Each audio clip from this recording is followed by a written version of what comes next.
How can you press your seams without an iron? Welcome to Epida Studio. My name is Elizabeth and I help you make beautiful things with quilting, pajagi, and embroidery. So when you're sewing, piecing, quilting, pressing is an important part of the process. And if you don't take the time to press your seams, you're going to be very unsatisfied with the results that you get.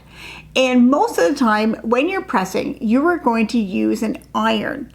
But sometimes there is an alternative. Sometimes you can use a seam roller. So a seam roller, basically has a handle and a wheel on it. So this one is made out of plastic. You can get other ones that have a wooden wheel on them.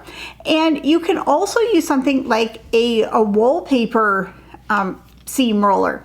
That will also work, but just something with a little wheel on it.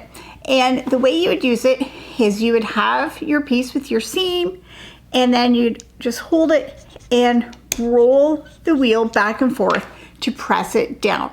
So this is similar to finger pressing. It's a way that will press your seam without a roller.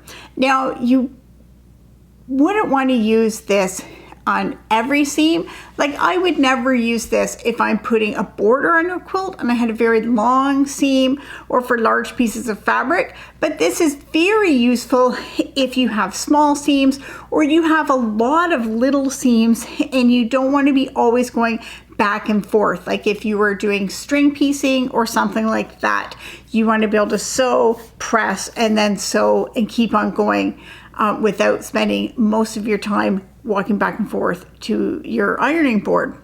So if you're looking for an easy solution to press small seams without an iron, then a seam roller could be the perfect option.